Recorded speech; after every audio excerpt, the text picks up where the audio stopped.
promises, the contract with America, and we gained some ground, but it's typical New World Order fashion. 2 steps forward with their agenda, 1 step back, and Newt Gingrich was the 1 step back for the NWO agenda back in the mid-'90s, 94, 96 era. But, did he take it all the way? Did he carry the football? No, he was there to be the steam valve, to take that Republican fervor that was up during that time that was looking at protecting, our national interests, especially with regard to trade. I mean, in 1992, David, I'm sure you remember, NAFTA and GATT, that election was really about NAFTA and GATT back then, because that's when Ross Perot popped up. And that's Ross what made Perot, Al Gore on Larry King. I remember that very well, yeah. Absolutely. It was huge. Ross Perot kept talking about that giant sucking sound, So it's just incredible that here we are again. We're facing Newt Gingrich. He's trying to come in. But I think Donald Trump's smarter than that. And I tell you, that really proves it right there. He's turning down $200 million. They're telling him he needs $1 billion to have a chance to win against Hillary.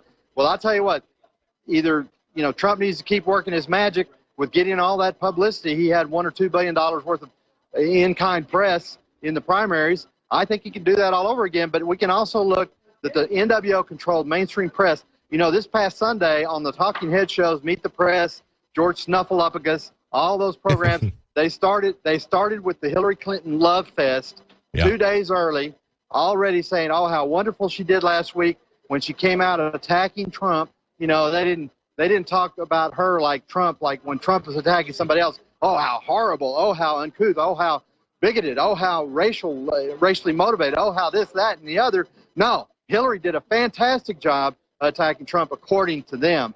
Yeah. So, the mainstream media, NWO-controlled media, and Newt Gingrich, all people we have to watch out for. And you saying that you got to get behind somebody before you can stab him in the back, that is perfect to describe Newt Gingrich at this point. And now here's a couple of dangers about the RNC convention. I think basically after tonight, Trump is going to have such an overwhelming batch of delegates that pretty much it's almost fumble-proof at the July RNC. And that's one thing I said back in January is, look, Trump needs to have 1,400 or better pledged delegates. That way he's got a big fudge factor. It makes it harder to steal when you got 1,400 instead of the 1,238. It just barely won over. And so he's going to have the 1,400. That makes it very hard to steal. But nonetheless, we still got to watch out in the convention, because the honorary chairperson of that convention, the chairman, I don't want to be politically correct. I got to step back out of that. The chairman, the honorary chairman that's normally elected to the RNC convention, this circumstance, is the Speaker of the House when he's a Republican. Yeah. So Paul Ryan is in line to be the chairman of the RNC convention, which gives him godlike powers.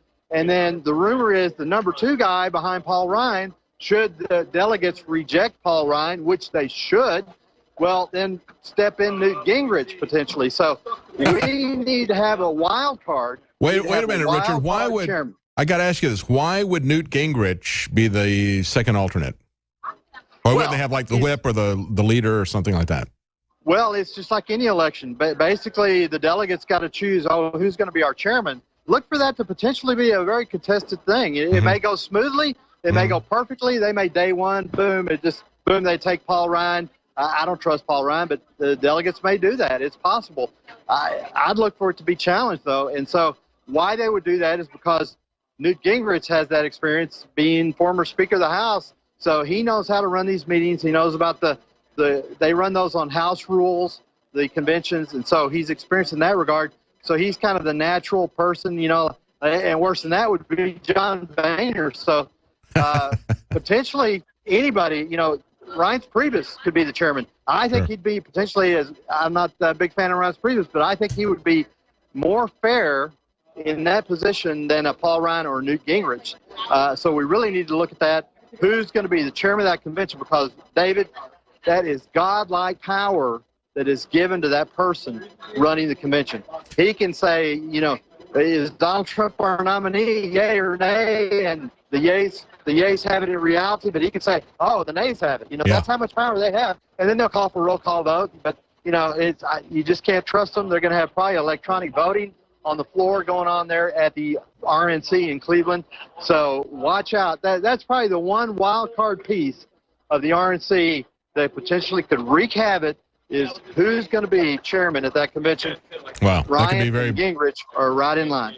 And of course, Richard, I think one of the key things that people need to pay attention to, and this really should be a national concern. We have Paul Ryan coming up for his primary in August. And you're talking about him opposing Donald Trump at the convention. He's going to be the major opposition to Donald Trump if Donald Trump were to become President Trump. He is going to be opposing his nationalist agenda to stop this globalist ripping off of our economy, looting of our economy, and to do something about the open borders. He opposes Trump on all of those issues, and he will oppose him as Speaker of the House. It's going to be very difficult to get anything through. I think it's possible. We always need to take a look at this. It is possible to get Paul Ryan out. We do have a candidate there challenging him who supports Donald Trump, who opposes the TPP. Hopefully people will get behind that and do something, because that is a key strategic move if we're going to get anything done with a President Trump, is to get Paul Ryan out of his Speaker of the House position. Get him out of Congress completely. It's time for him to go. Absolutely. David, we need to see Paul Ryan lose that chairmanship of the RNC in July. We need to see Paul Ryan lose his House seat in the primary in August in Wisconsin. Never forget, folks, never forget what happened in Wisconsin. In Wisconsin, that was the peak of the Never Trump movement, and Paul Ryan was one of the top motivators and drivers. He was quiet, but he rounded up Scott Walker. He rounded up all that support for Ted Cruz and to try to thwart the Donald Trump train, and he didn't succeed. So Paul Ryan, ultimately, he got that small victory in Wisconsin, but he went down to defeat in the big Never Trump movement. And so now we need to see him be defeated in July at the RNC, August in his House primary. And so, you know, you're right, David. He is absolutely going to be blocking and thwarting what happens in the House with Donald Trump as president if he stays in that position. And to show that and to further demonstrate that, all we have to think back is in December when Paul Ryan basically gave President Barack Obama everything he ever dreamed for in the omnibus bill. Yeah, absolutely. Your feed is breaking up a little bit, Richard, and we want to take some of the callers who have called in. Thank you so much. We got Richard Reeves in New Jersey, and if anything comes up there, just contact us again and let us know what's happening. We've been talking to our correspondents. Thank you so much, Richard. We've been talking to our correspondents in California. Leanne McAdoo, Joe Biggs will be joining us again later. And, of course, Rob Dew even called us at 3 a.m. in the morning in Dresden, Germany, where he's covering Bilderberg, and he may be getting evicted early in the morning because they found out that he's a reporter covering Bilderberg. He's booked through tomorrow, but he got a thing saying that if he doesn't get out by noon, exit may not be possible. That's right. And who also, knows what that means? Also in studio, we have Kit Daniels. Yeah. Should we go to Kit? Let's go to Kit, and then we'll go to our first caller. Kit, you want to comment on your story today about Newt Gingrich and them offering the golden handcuffs to Donald Trump? Yeah, one point I want to make about the whole Newt Gingrich scandal is the fact that Donald Trump completely destroyed the establishment in the campaign. You know, he's got like, what, a 100% war score. He can demand their unconditional surrender. So, you know, he has absolutely no reason for them to decide who, you know, he's going to take as a vice presidential pick. And in fact, I pointed this out in the article. You know, Alex and I kind of worked on it with the Insider, but this is something I kind of figured out on myself, is the fact that it would be in his best interest to pick someone like Jeff Sessions or someone who's ideologically more in line with Trump, because if they put in someone like a Paul Ryan, for example, just, you know, establishment candidate, or Newt Gingrich, they could easily go in there and assassinate Trump, and then they could put in whoever, you know, the establishment candidate into the White House. And also, you know, like I said about Reagan, even though they didn't kill Reagan, he still was, he got in line with this, the globalist policies, many of them, after his assassination attempt, because, you know, he saw Vice President Bush the entire time he was left, he was in office. You know, he got assassinated, what, 1981, and, you know, from then on out, he was constantly reminded that the establishment was watching his every step. So it would be Trump, it would be in his very best interest to take in Sessions or someone else that's more aligned with him ideologically than an establishment candidate. And also, David, I'm doing something a little bit different tonight. I'm taking questions on my Facebook page, Real Kit Daniels, and I got this question in from Lenny.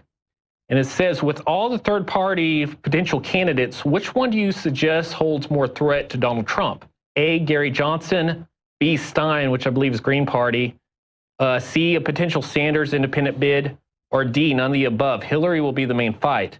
Personally, I'm going to say D, because let's say Gary Johnson, at this point, Trump's got a lot of libertarian voters. And then you got libertarian voters that are anarchists. They're not going to vote for anybody. So I think right now, the only people who are really going to vote for Gary Johnson are hardcore Libertarian Party officials and whatnot. And Stein, I haven't heard anything about him on the campaign trail. I didn't even know who he was until I saw this Facebook post.